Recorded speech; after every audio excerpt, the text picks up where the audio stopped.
Bidadari chapter 266 mengamankan suku cadang.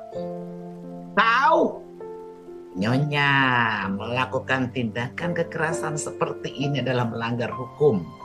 Aida membela dirinya. Dan saya bisa saja melaporkan Anda ke kantor polisi. Kecuali kalau Anda mau mencoba untuk membunuh saya sekarang, maka saya tidak mungkin bisa ke kantor polisi kalau mati. Saya ingatkan, Anda juga tidak mungkin bisa membuat saya tetap berada di apartemen ini karena Anda tidak 24 jam memperhatikan saya. Bagaimana kalau saya kabur dengan luka memar di wajah saya dan saya melaporkan apa yang Anda lakukan ini pada pihak berwajib? Apa ini akan memberikan keuntungan bagi Anda? Aida memegang tangan Prijita sambil bertanya, Reiko!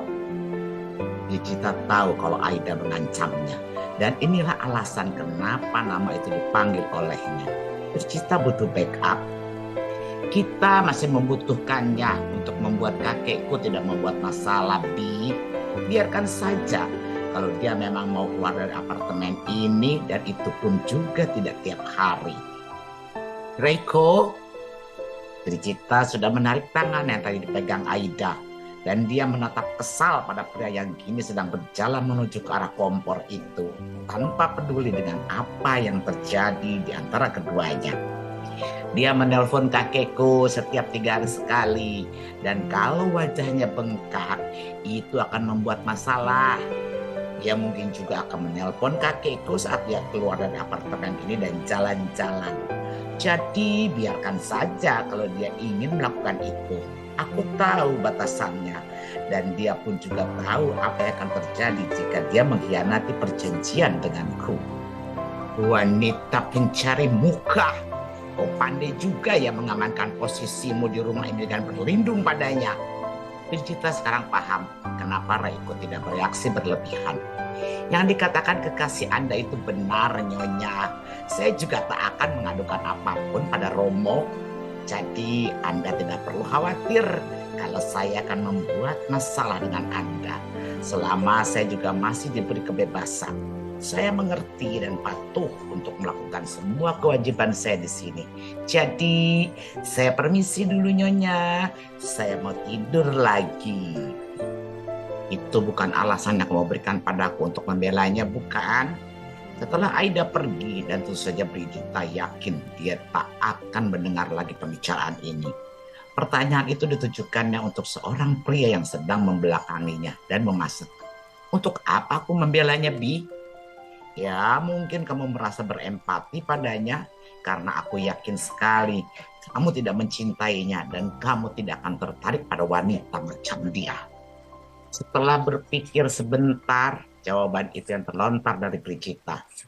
Kalau Reiko memiliki rasa pada Aida, tentu saja dia pasti akan mendekat dan menolong Aida yang sedang ditampar olehnya, bukan? Tapi pria itu tidak berekspresi. Bahkan Prijita juga masih melihat tangan Reiko yang tidak berhenti memotong bahan makanan yang akan diolahnya. Jelas dia memang tidak peduli.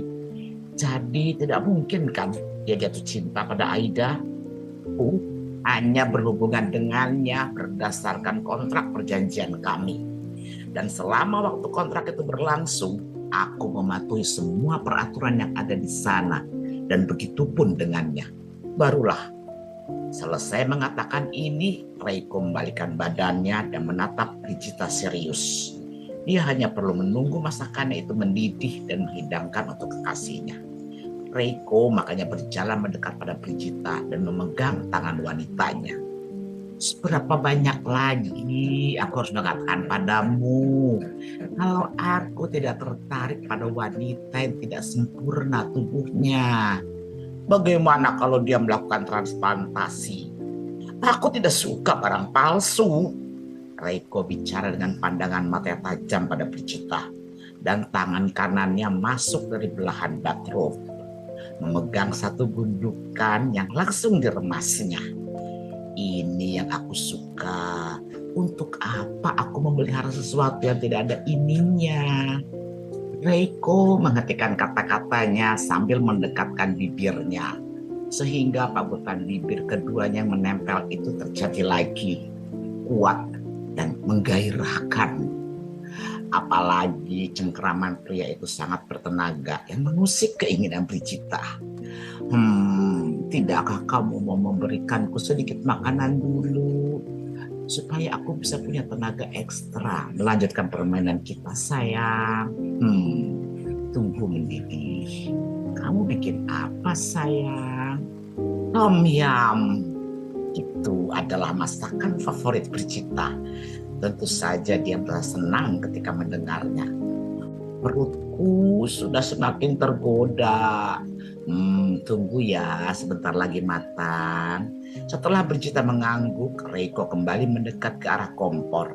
Ada beberapa bahan-bahan yang ingin dimasukkan olehnya, memang di saat-saat terakhir. Dan disinilah Brigita juga berpikir lagi. Tidak ada sikap kekasihnya yang menunjukkan kalau memang dia memiliki rasa lebih pada Aida.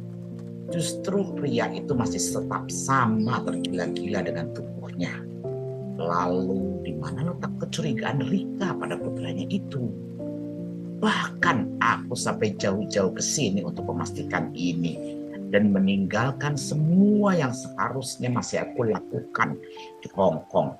Brigita tak percaya kalau gosip yang dibuat oleh mamanya Reiko itu berhasil mengganggu keprofesionalannya.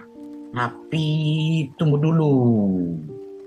Brigita baru kembali beberapa jam yang lalu dan mungkin saja kan sandiwara itu terjadi dan memang keduanya sudah memanage sandiwara di belakangnya.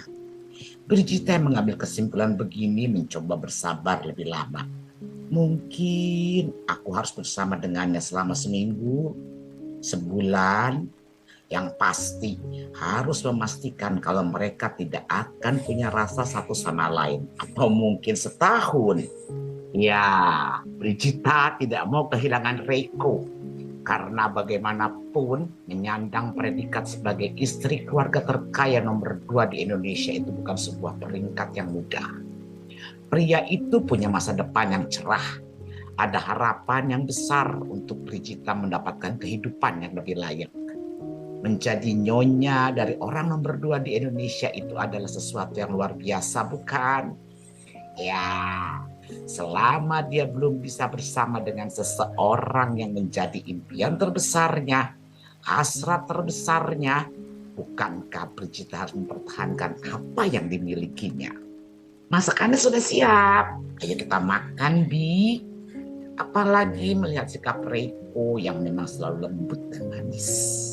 Memang wanita mana yang tidak akan tertarik padanya. Ini juga cukup disayangkan. Kalau harus dilepaskan sia-sia, bukan? Aku akan melupakan dietku malam ini, besok, lusa, dan berhari-hari ke depan selama bersamamu, sayang, ucap Brigita. Sambil dia mengekor Reiko yang sudah membawa saper mereka malam ini. Apa maksudmu tadi? Apa kau akan mengambil cuti? Brigita tentu saja mengangguk antusias saat mereka sudah duduk berdua di kursi makan itu. Aku kan gak bertemu denganmu 2 bulan lebih, sayang. Dan sekarang aku ingin menikmati waktu denganmu tanpa pekerjaanku dulu untuk beberapa saat ke depan. Sampai aku bisa normal dan tidak tergila-gila lagi padamu. Setidaknya bisa kembali waras. Apa tidak bolehkah? Aku malah senang, Bi. Itu adalah hadiah yang besar untukku, sayang. Depan pun ditorehkan lagi di bibir Brigita. Tidak mungkin aku bilang tidak boleh. Aku juga menginginkanmu ada di sisiku lebih lama. Aku sudah merindukanmu dan aku lebih waras bersamamu. Ya, itu adalah sebuah konfirmasi dari Brigita kalau dia ingin tinggal bersama dengan Reiko tanpa disibukkan dengan urusan pekerjaan. Brigita yakin respon dari Reiko barusan menunjukkan kalau dirinya setuju.